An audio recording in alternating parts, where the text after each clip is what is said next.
Scorching temperatures and oppressive heat have led to more emergency room visits across the U.S. According to the CDC, there have been extremely high rates of heat-related illnesses in parts of the country, and the summer has only just begun. Dr. Owais Durrani is joining us now to talk a little bit more about this. He's an emergency medicine physician. So, man, I know that the heat can really sneak up on people. Can we talk about just what sort of things you're seeing in emergency rooms because of the heat wave?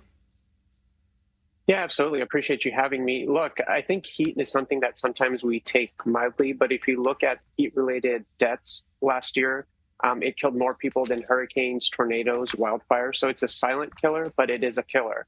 And that correlates to what I'm seeing in the emergency department. We're seeing everything from kind of more minor things to like sunburns with kids playing outdoors, to moderate dehydration, to then more severe things. You've probably heard of heat exhaustion and heat stroke. And so that kind of lies on the spectrum. And you see things where people start to get cramping, nausea, vomiting, lightheaded. Those are kind of the more milder symptoms in the heat exhaustion category.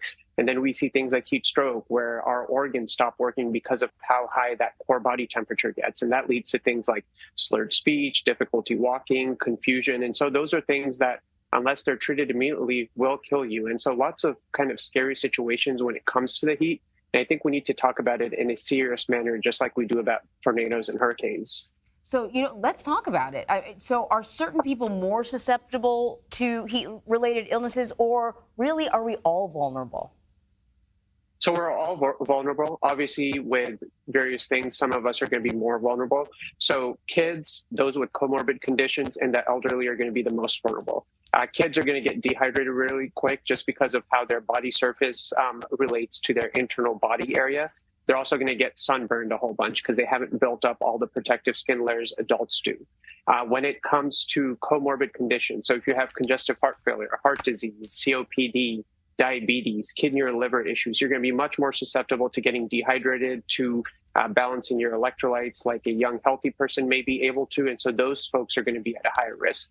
And then we even see healthy 25-year-olds who work outside who come in with muscle breakdown that leads to things like kidney issues. So we're all susceptible. We all have to take this seriously, but we all have to make sure that those that are more susceptible, we keep an eye on them, check on your neighbor, check on your elderly relative, just like you would during a power outage or a tornado or situations like that. Yeah, and you mentioned we have to treat this the way we treat, a hurricane or a tornado. And I think part of the challenge with heat is that when a hurricane or a tornado blows through, you see the physical damage to the structures all around you.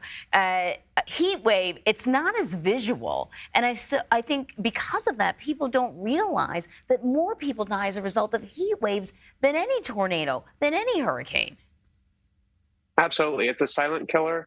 And the other thing we don't realize is that when we do have those comorbid conditions, they kind of lie in a very narrow balance zone of being sick or not sick. And so you can get thrown into, being able to deal with your heart disease to not being able to deal with it very quickly.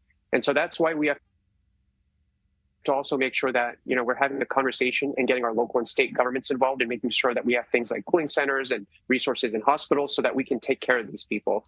Because unless we treat it like an emergency, these deaths are unfortunately going to continue to mount because it's not going to get cooler anytime soon.